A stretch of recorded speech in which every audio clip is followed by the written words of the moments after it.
Okay, fine, children.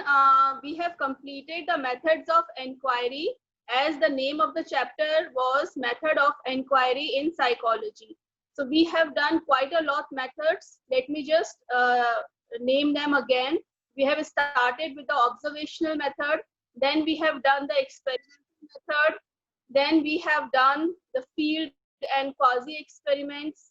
Again, we have also done survey method, the case study method, and the psychological testing. So these all were the methods of inquiry in psychology. Now again, a new topic, a subtopic is there, analysis of data. As we have discussed this term, analysis of data means we want to compute the data, we want to analyze the data, or we want to score the data. So there are majorly two kind of techniques we use under analysis of data. First one, it is given quantitative method, right? And the second one is qualitative method.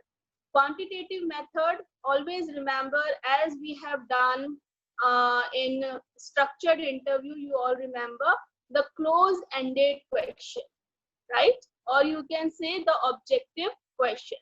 So in quantitative method, what type of questions will be there?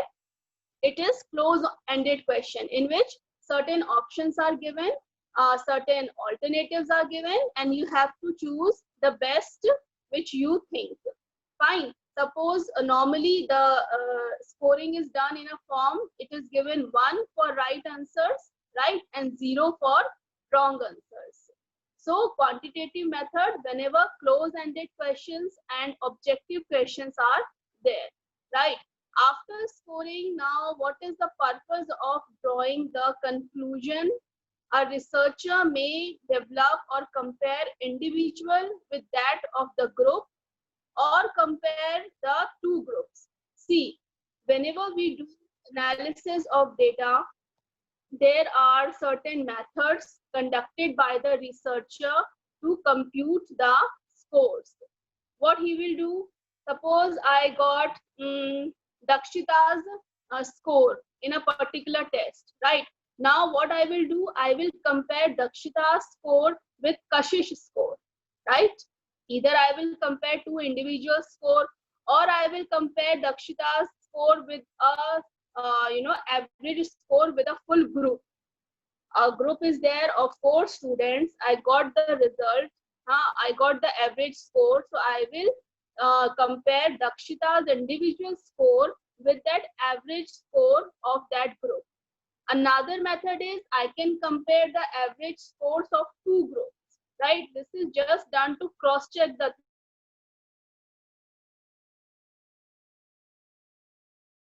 You all have heard these names in statistics, in economics: mean, median, mode. Central tendency, methods of central tendency are there: mean, mode, and median. We don't have to study any of the statistical method, as statistics are not there in your subject in 11th class nor in 12th class. You just have to remember the names, so that it should not be ki I don't know the names, right? It should not be unfamiliar for you. So just remember, certain statistical procedures are applied while analyzing the data.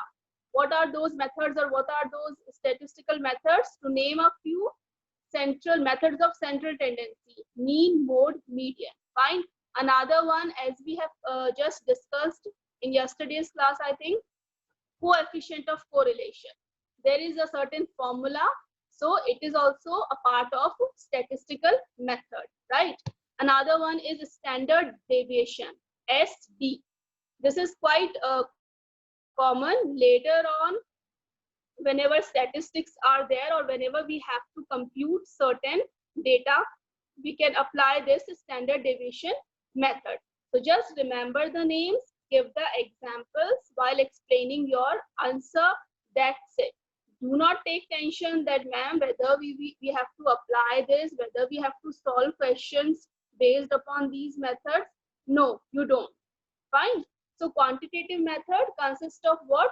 the close-ended question, the objective kind of questions, and after that, researcher applied certain statistical methods, gave some names as I have just given you. Fine. So this was all about quantitative method. Now comes upon the second type of method of analysis of data. And what is it? Qualitative method, right? Now, name is suggesting we don't have to remember the things. Just read the name and you'll get the thing. Qualitative, it is showing the quality of the content. And whenever we talk about the quality of content, then it is obviously symbolizing the subjective interpretation. You remember the subjective interpretation, you can say, or the descriptive interpretation, you can say, or the long answers which we use to solve in our examination. It is also kind of qualitative method. So human experiences are very complex, right? As we talk about our subject, I have given you an example.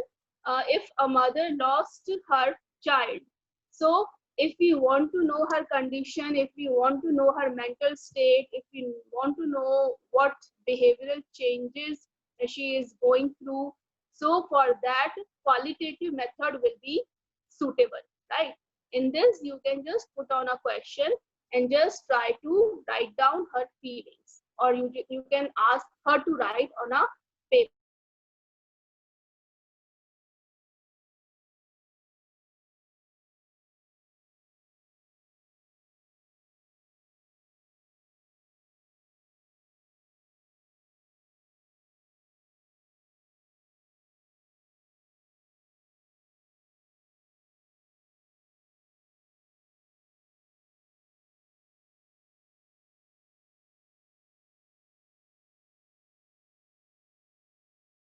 Read a content is there, and researcher has to examine based upon different things, right?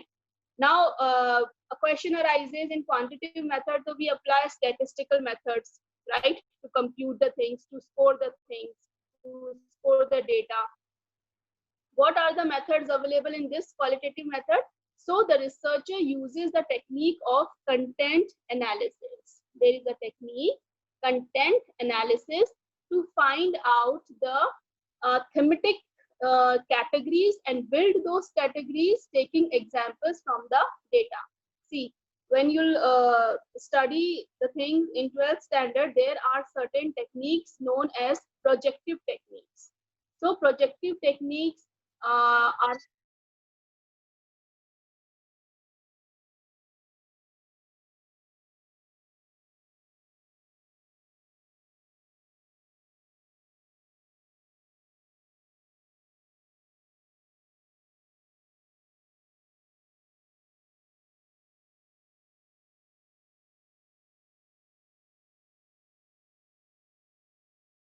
that you just write that content analysis is there, and there are certain thematic categories, and those categories are based upon some examples. Fine.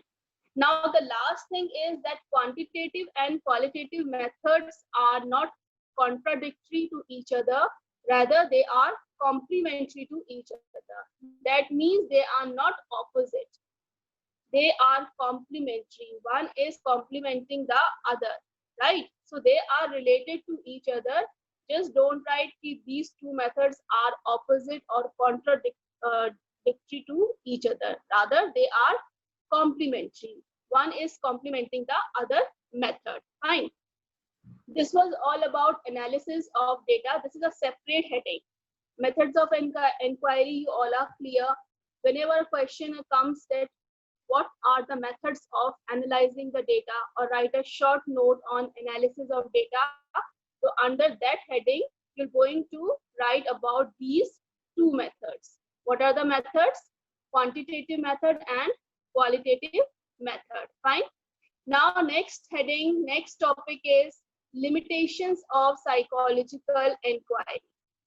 Now limitations means what? The disadvantages, you can say.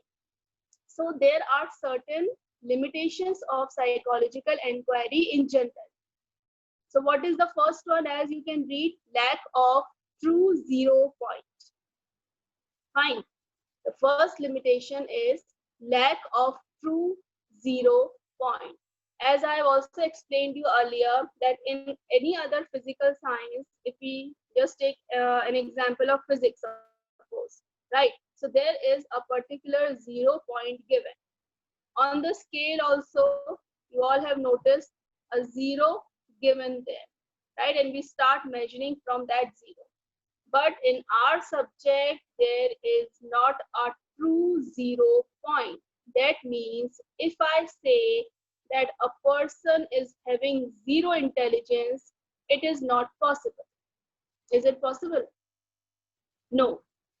Now you can ask a question, ma'am. Certain people who just lost their, mental balance, who are mentally ill, they too don't have any intelligence. But no, this is wrong. Even a mentally retarded person or a crazy person who just lost their intelligence, they can also have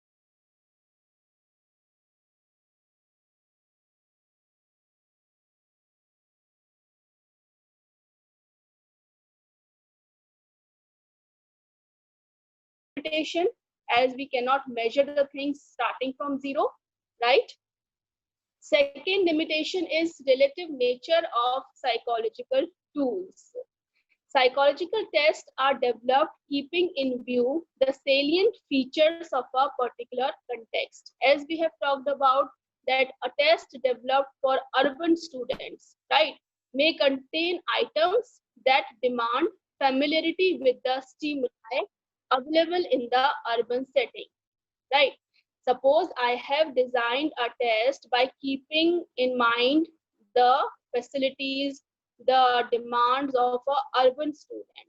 So if I apply that test to some student who belongs to a rural background, right, who is not familiar with many terms, which is are very common in urban background, right? Suppose a rural child is not acquainted or is not familiar with computer, he is not familiar with certain kind of food, right?